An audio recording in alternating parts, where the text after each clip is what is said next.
സംസ്ഥാനത്ത് മഴ ശക്തമാകുമെന്ന് കേന്ദ്ര കാലാവസ്ഥാ വകുപ്പ്. വെള്ളിയാഴ്ച 3 ജില്ലയിലും ശനിയാഴ്ച 4 ജില്ലകളിലും ഓറഞ്ച് അലർട്ട്. വടക്കൻ ജില്ലകളിൽ മഴ കൂടുതൽ ലഭിക്കും.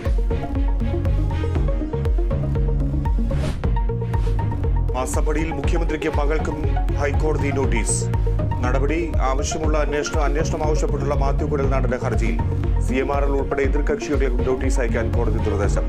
സ്വാഗതാർഹമെന്ന് പ്രതിപക്ഷ നേതാവ് VD സതീശൻ.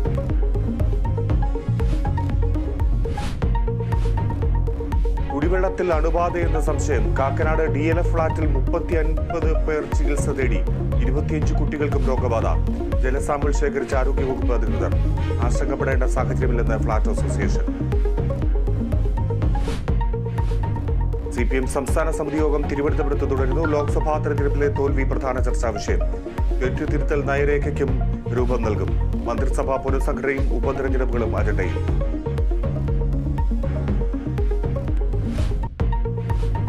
വയനാട് ഒഴിയുകയാണെന്ന് സ്പീക്കറുടെ ഓഫീസിനെ അറിയിച്ച രാഹുൽ ഗാന്ധി. ഉപതെരഞ്ഞെടുപ്പ് ഒരുക്കങ്ങളിലേക്ക് വയനാട്. പ്രിയങ്ക ഗാന്ധിയുടെ ഭൂരിപക്ഷം ഉയർത്തുക ലക്ഷ്യമെന്ന് UDF ജില്ലാ നേതൃത്വം. രാഹുലും പ്രിയങ്കയും അടുത്ത മാസം മണ്ഡലത്തിൽ.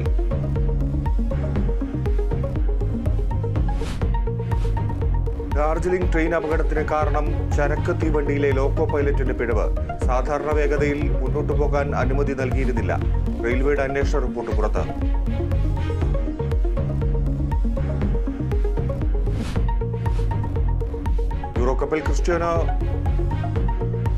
യൂറോ കപ്പിൽ സൂപ്പർ താരം ക്രിസ്ത്യാനോ റൊണാൾഡോ ഇന്ന് കളത്തിൽ. ആദ്യ പോരാട്ടത്തിൽ പോർച്ചുഗലിന്റെ എതിരാളികൾ ചെക്ക് റിപ്പബ്ലിക്. മത്സരം രാത്രി 12:30. മറ്റൊരു മത്സരത്തിൽ തുർക്കി ജോർജിയെ നേരിടും.